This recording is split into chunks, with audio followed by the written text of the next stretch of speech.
O que você tem desejado para aqueles que estão vivendo na iniquidade? Justiça ou misericórdia? Lembre-se, da mesma forma que você perdoar, você será perdoado.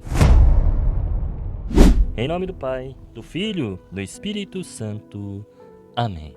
Caros irmãos e irmãs, que a paz de nosso Senhor Jesus Cristo e a fé de nossa Mãe estejam conosco.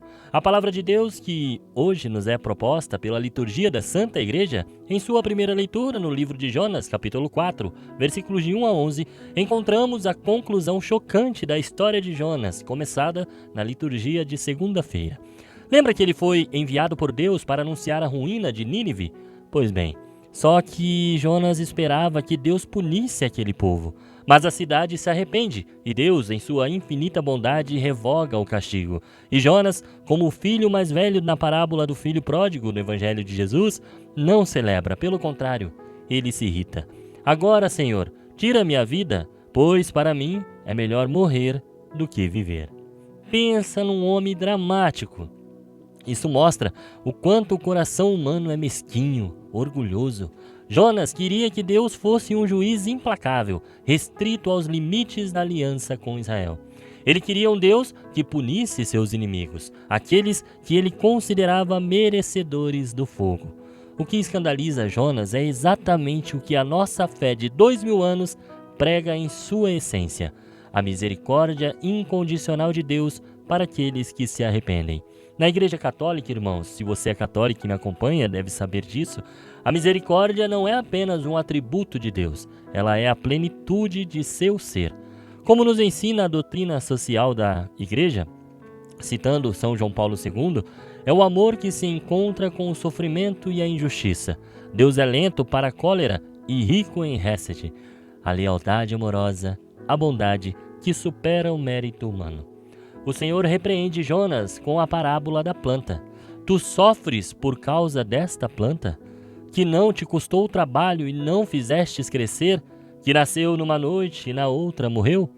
E eu não haveria de salvar esta grande cidade de Nínive, em que vivem 120 mil seres humanos, que não sabem distinguir a mão direita da esquerda, em um grande número de animais? Percebem, irmãos, que o Senhor inverte totalmente a lógica humana? Se Jonas, com um coração limitado, consegue ter pena de algo que não lhe custou esforço, quanto mais Deus, o Criador, terá compaixão por mais de 120 mil pessoas que se arrependeram. Por isso, a mensagem para nós é clara: se nossa fé nos leva a desejar o castigo para o próximo, seja ele quem for, nosso coração ainda é o coração de Jonas, teimoso e pequeno. A verdadeira conversão é aceitar que o amor de Deus é mais vasto do que o nosso próprio juízo, e é a essa vastidão que somos chamados a testemunhar. O Evangelho de hoje nos transporta para o momento mais fundamental do discipulado de qualquer cristão. Em Lucas, capítulo 11, versículos de 1 a 4, vendo Jesus rezar, um dos seus discípulos lhe pede: Senhor, ensina-nos a rezar como João ensinou os seus discípulos. Irmãos, Jesus então nos entrega, acho que a oração mais citada em todo o mundo, o Pai Nosso, que não é apenas uma fórmula de palavras, ou muito menos uma repetição de palavras vãs, como muitos pensam por aí.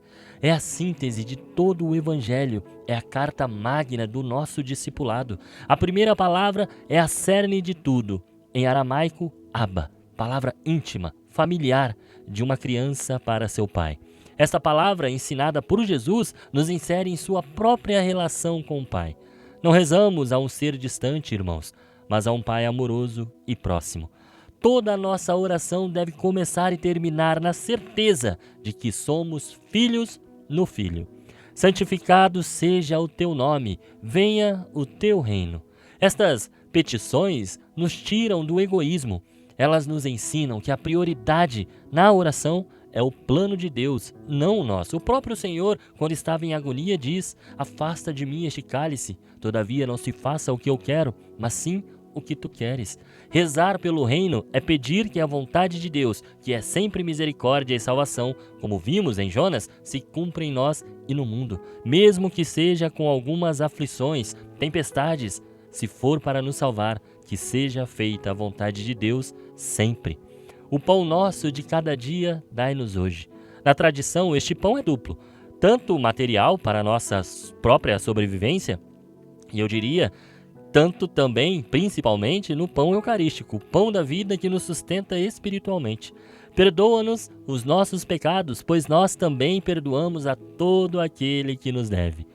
Esta é a conexão umbilical entre a misericórdia de Deus e a nossa.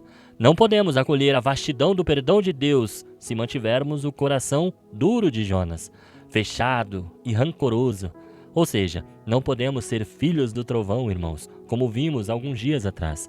A oração nos lembra que a medida com que perdoarmos é a medida com que nós seremos perdoados. E não nos deixes cair em tentação. É a súplica do fraco que confia no forte, pedindo a graça da perseverança final e a força contra o mal. Amados irmãos e irmãs, a liturgia de hoje nos coloca diante de um espelho. Nós temos aceitado que a misericórdia de Deus é católica, ou seja, universal? E aqui cabe uma explicação. Você já deve ter ouvido por aí que fora da Igreja Católica não há salvação. Pois bem, pela revelação divina que nos foi entregue, podemos afirmar que isso realmente é verdade. Deus, nosso Pai, não nos revelou outro caminho para chegarmos a Ele, senão por Jesus Cristo. E Jesus, por sua vez, nos deixou a sua Santa Igreja como caminho e verdade, que nos entregam a vida por meio dos sacramentos. Por isso, a frase está plenamente correta. Fora da Igreja Católica não há salvação. Porém, nós, como verdadeiros filhos e filhas de Deus, devemos rezar sem cessar pela misericórdia de Deus para aqueles que não tiveram a chance de conhecer a verdade ou estão na ignorância invencível por conta de outras doutrinas que foram impostas ao longo dos séculos que se passaram.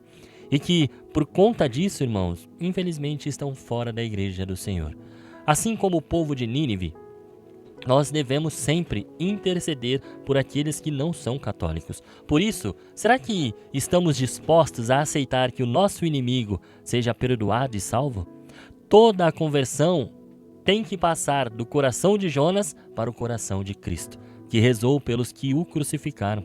A oração do Pai Nosso nos ensina que rezar é, antes de tudo, entrar na lógica do amor de Deus. É pedir o necessário com simplicidade e viver o perdão com radicalidade. Por isso, a partir de hoje, meu irmão, a cada vez que rezarmos o Pai Nosso, acolhamos a vastidão do amor do Pai, recusando a mesquinhez de Jonas, para assim nos tornarmos verdadeiros instrumentos da misericórdia que um dia nos alcançou o povo de Nínive e que, em Cristo, pode ter certeza, irá nos salvar. Que Deus abençoe você e até amanhã, se esse mesmo Deus me permitir. Senhor, estivemos aqui reunidos por amor a Jesus Cristo, em nome do Pai, do Filho, do Espírito Santo. Amém. Pela sua dolorosa paixão, tende misericórdia de nós e do mundo inteiro.